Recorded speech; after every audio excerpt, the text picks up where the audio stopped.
इस वीडियो में मैं डिस्कस करूंगा कि semi circular disc, hollow cone and solid hemisphere का सेंटर ऑफ मास कैसे कैलकुलेट करेंगे। ओके, और इसका कैलकुलेशन बिना इंटीग्रेशन से कैसे सॉल्व करेंगे। क्या बिना इंटीग्रेशन के हम इसका सेंटर ऑफ मास का लोकेशन फाइंड कर सकते हैं? तो आंसर है यस।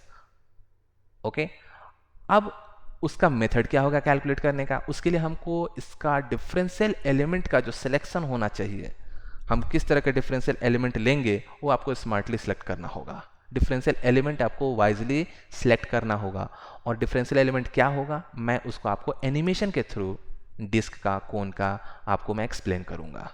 ओके, और आप विदाउट इंटीग्रेशन इसका सेंटर ऑफ मास फाइंड कर सकते हो। तो चलो इसको स्टार्ट करते हैं। The Y coordinate of the centre of mass of the semi circular disc is equal to 4r/3π, right.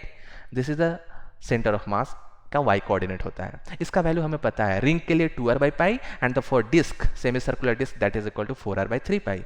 और इसका डिस्टेंस यहाँ से ये वाला डिस्टेंस हम मेजर करते हैं। ओके, अब यहाँ पे आपको एक चीज़ और समझना है कि क्या इसका हम कैलकुलेशंस, आपको जो बेसिक मेथड है वो तो आप सेमी सर्कुलर रिंग ले लो और उस रिंग का इंटीग्रेशन करो, प्रॉपर लिमिट लो और वहाँ से कैलकुलेट करोगे, so will get the centre of mass का y कोऑर्डिनेट। ओके, अब हम इसको विदाउट इंटीग्रेशन सॉल्व करते हैं। तो चलो स्टार्ट करते हैं। जो हमारा सेमी सर्कुलर डिस्क है उसको बनाने के लिए आप ऐसा समझो कि आपके पास एक पिज्ज़ा है, पिज्ज़ा में 6 कट होते हैं, तो उसमें एलिमेंट हम क्या बोलेंगे, एक ट्रायंगुलर पार्ट होता है इस तरह का, ट्रायंगल जैसा 6 ट्रायंगल बनता है उसमें, है ना। तो अगर हमें डिस्क पे डिफरेंशियल एलिमेंट लेना होगा तो हम एक ट्रायंगुलर पार्ट को अज्यूम कर सकते हैं। तो ऐसा हमारा एक ट्रायंगुलर पार्ट होगा, एक एलिमेंट इसी तरह का सिमिलर एलिमेंट हम लोग ले सकते हैं। अगर आपको फिर भी विजुअलाइज करने में प्रॉब्लम आ रही है तो मैं आपको इसका एनिमेशन दिखाता हूँ कि ट्रायंगुलर पार्ट से हम लोग कैसे इसका डिफरेंशियल एलिमेंट से पूरे डिस्क को बना सकते हैं। यहाँ पे एक सर्कुलर डिस्क हमें बनाना है, तो एक ट्रायंगुलर पार्ट हमने लिया और इस तरह से छोटे छोटे ट्रायंगुलर पार्ट को अगर आप ऐड करते जाओगे तो सेमी सर्कुलर डिस्क बन जाएगा। ओके, आप इस एनिमेशन को फिर से देख सकते हो। So this triangular is this triangle is small triangle is the differential element। Okay okay, तो इस तरह से हम छोटे छोटे ट्रायंगल बना के, अभी मैंने बताया कि हम लोग डिस्क बना सकते हैं। तो चलो इसको हम लोग बनाते हैं।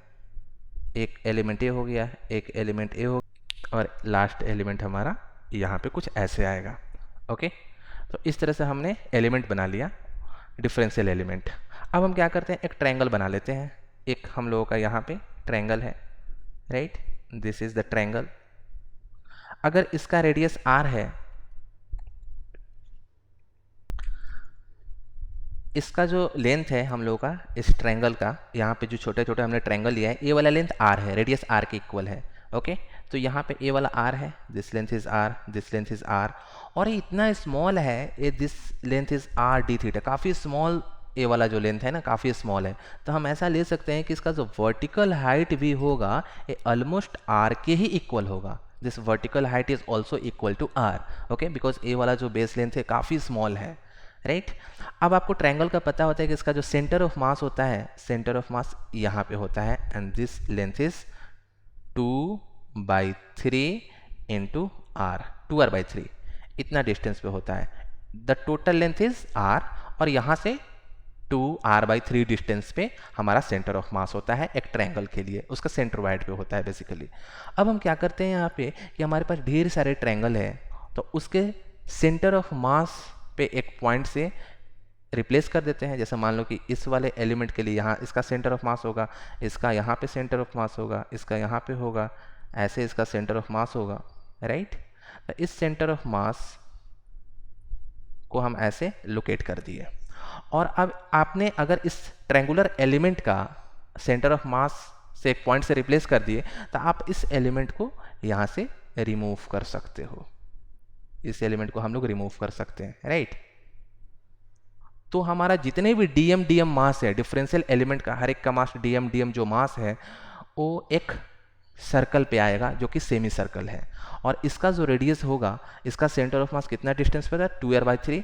तो ये जो लेंथ हो जाएगा हम लोगों का, दिस लेंथ इज 2r/3, ये 2r/3 ये लेंथ हो जाएगा। ओके, तो एक सेमी सर्कल पे पॉइंट मास सिमेट्री है, अरेंज है, उस पर इक्वल डिस्ट्रीब्यूशन है। ओके, तो छोटे छोटे मास इस सर्कल पे अरेंज है। तो अब इसका सेंटर ऑफ मास हमें फाइंड करना है कि इसका सेंटर ऑफ मास कहाँ पर होगा। तो Y coordinate of the centre of mass अगर आप फाइंड करोगे तो हम लोग क्या करेंगे, अगर इसका रेडियस अगर हम r अज्यूम करते हैं, दिस रेडियस इज r, तो ये होता है 2r/पाई। 2r/पाई किसका सेंटर ऑफ मास होता है, तो सेमी सर्कुलर रिंग का। ओके, सेमी सर्कुलर रिंग का सेंटर ऑफ मास 2r/पाई पे होता है। अब r क्या है यहाँ पे, this is 2r/3, so the 2/पाई into 2r/3, so the y coordinate of the center of mass is 4r/3 पाई। देखो यहाँ पे हमने क्या किया कि ऐसा डिफरेंशियल एलिमेंट लिया कि उसको हम छोटे छोटे मास को हटाने पे ये जो स्मॉल स्मॉल मास है एक सेमी सर्कल पे अरेंज हो गया, and the semi circle ring का जो हमारा सेंटर ऑफ मास है उसका हमें रिजल्ट पता होता है 2r/पाई। उस रिजल्ट को डायरेक्टली यूज करके हमने y coordinate of the semi circular disc का फाइंड कर लिया। ओके, चलो नेक्स्ट, अगर हमें हॉलो कोन का फाइंड करना होगा तो उसका कैलकुलेशन हम लोग कैसे करेंगे। ओके, तो अब हम फाइंड करेंगे कि हॉलो कोन का सेंटर ऑफ मास का लोकेशन क्या होगा। तो अगर पॉइंट O से हमें पता होता है कि the y coordinate of the centre of mass from point O, इस पॉइंट O से जो होता है this is equal to 2h/3।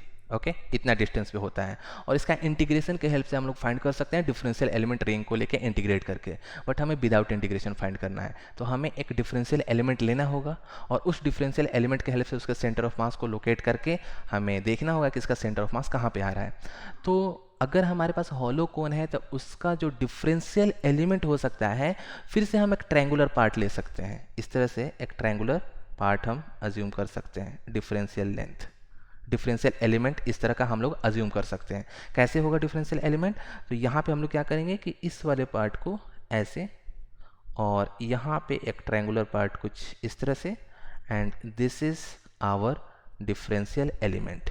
Okay, और इसको पूरे आप रोटेट कर दो, इस तरह का ट्रायंगल ढेर सारे अगर हम इसमें अरेंज कर दें तो हमारा एक हॉलो कोन बन जाएगा।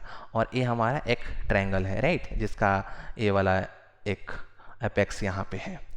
तो इसका एलिमेंट से हम कैसे पूरा कोन बनाएंगे, इसका मैं एनिमेशन आपको दिखाता हूँ, आपको पूरा क्लियर हो जाएगा। जो भी आपको इमेजिनेशन में प्रॉब्लम हो रहा होगा या फिर थोड़ा सा समझने में दिक्कत आ रही होगी, आप एनिमेशन देखोगे तो पूरा क्लियर हो जाएगा कि एक्चुअली में हम एलिमेंट से कैसे एक कोन बना सकते हैं। आप इस वीडियो में देख सकते हो कि एक हमारे पास कोन है 3 डायमेंशन में, और यहाँ पे इस तरह से हमें एलिमेंट को अरेंज कर देना है। बहुत सारे ट्रायंगुलर पार्ट को अगर आप अरेंज करोगे तो हमारा कोन बन जाता है। So the differential element is small small triangle. Okay, तो चलो, तो यहाँ पे हमारा डिफरेंशियल एलिमेंट ट्रायंगल हो गया। अब इस ट्रायंगल का लेंथ कितना है, ए वाला लेंथ आप कंसिडर कर लो कि L है।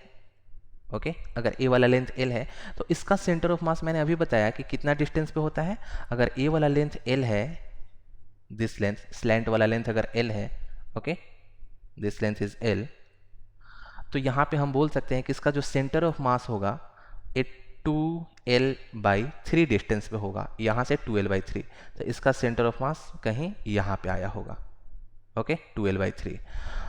अब 2L/3 आप अगर इसको अरेंज करोगे तो एक सर्किल पे अरेंज हो जाएगा। तो जैसे अगर मैं यहाँ पे एक सर्किल ड्रॉ कर दूँ इस तरह से, राइट, तो सर्किल आप ऐसे ड्रॉ कर लो इस तरह से।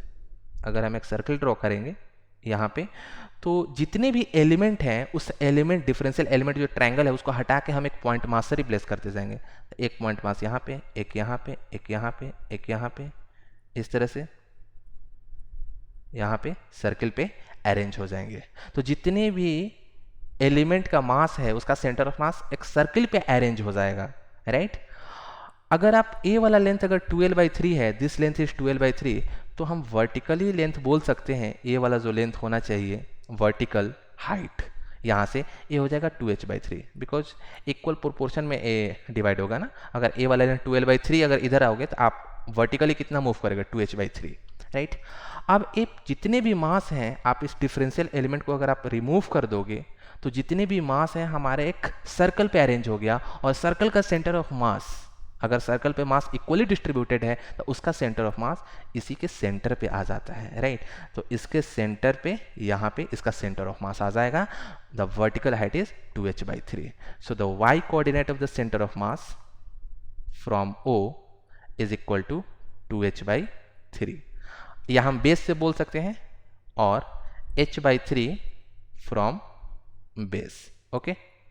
नीचे से इतना हाइट पे होगा h/3 पे एंड टॉप से हो जाएगा 2h/3, ओके। तो विदाउट इंटीग्रेशन इसका भी हमने कैलकुलेशन कर लिया। चलो नेक्स्ट, अगर सॉलिड हेमीस्फीयर का फाइंड करना है तो क्या उसको विदाउट इंटीग्रेशन कर सकते हैं? So answer is yes. Okay, solid hemisphere अगर हमारा है, सॉलिड है, अंदर में वॉल्यूम में भी कुछ मास है, हॉलो नहीं है, तो सॉलिड हेमीस्फीयर का सेंटर ऑफ मास का लोकेशन आपको पता होता है। The y coordinate of the centre of mass is equal to, this is 3r divided by 8 where r is the radius of the hemisphere। अब इसका हमने फाइंड किया था यूजिंग हॉलो हेमिस्फीयर एक दूसरे के ऊपर रखते गए और वहाँ से हमने इंटीग्रेट किया था प्रॉपर लिमिट से, तो वहाँ से हमारा वैल्यू आ रहा था 3r/8। तो क्या हम विदाउट इंटीग्रेशन फाइंड कर सकते हैं?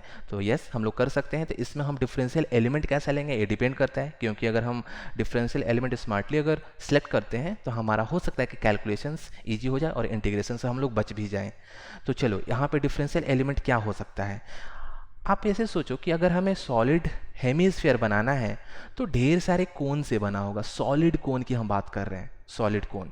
यहाँ से एक कोन इस तरह से होगा, एक कोन इस तरह से होगा, एक कोन इस तरह से होगा।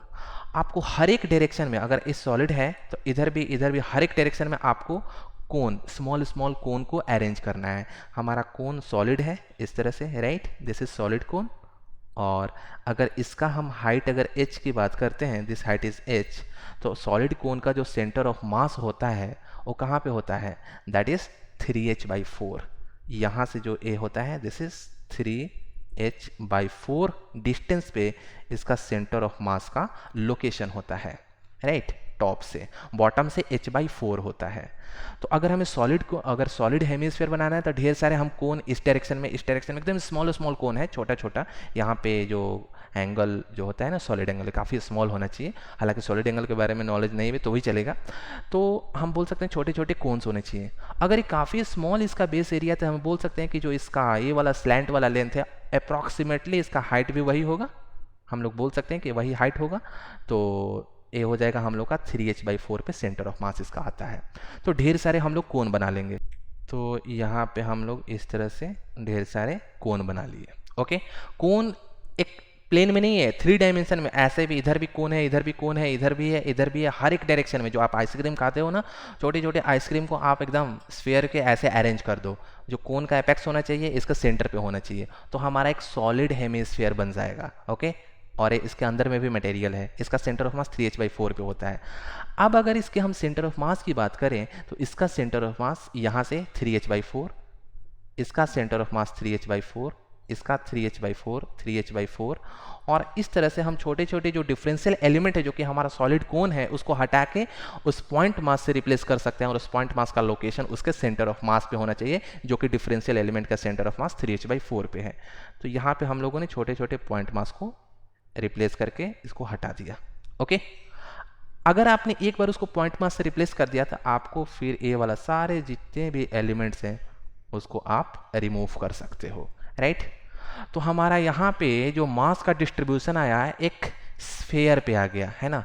यहाँ पे एक स्फेयर पे मास का डिस्ट्रीब्यूशन आ गया, जो कि एक हेमी स्फेयर जो कि हॉलो है, हॉलो स्फेयर है, और उस पे मास का डिस्ट्रीब्यूशन आ गया, ओके। इसके अंदर में कहीं भी मास नहीं, अब कहीं भी मास नहीं है। अब हमें ये फाइंड करना है कि लेंथ कितना होगा। अगर इसका रेडियस हम अगर r अज्यूम करते हैं, दिस रेडियस इज r, तो इसका लेंथ कितना होगा? सेंटर ऑफ मास इस कोन का लेंथ कितना था? रेडियस r के इक्वल था। तो जो r का वैल्यू हो जाएगा this is equal to 3r/4, right. और आपको पता है कि अगर मास इक्वली डिस्ट्रीब्यूटेड है on the surface of a hemisphere जो कि हॉलो है, तो उसका जो सेंटर ऑफ मास होता है वो r/2 डिस्टेंस पे होता है। सो the y coordinate of the centre of mass is r/2 for hemisphere, okay. ये हेमिस्फीयर है, तो यहाँ से हम बोल सकते हैं कि दिस इज 3r/8। तो जो सॉलिड हेमिस्फीयर का सेंटर ऑफ मास होगा 3r/8 डिस्टेंस पे होगा फ्रॉम द सेंटर। ओके, तो ये रहा हमारा सेंटर ऑफ मास का कैलकुलेशन। अगर आपको कुछ डिफरेंट अप्रोच पता है कि ऐसे सब कैलकुलेशन जो मैंने सॉलिड हेमिस्फीयर का किया और आपको लग रहा है कि हम कुछ डिफरेंट वे से भी फाइंड कर सकते हैं, तो आप मुझे कमेंट बॉक्स में ज़रूर बताना। चलो फिर इस वीडियो में इतना ही, नेक्स्ट वीडियो में हम फिर मिलेंगे। Till then good bye.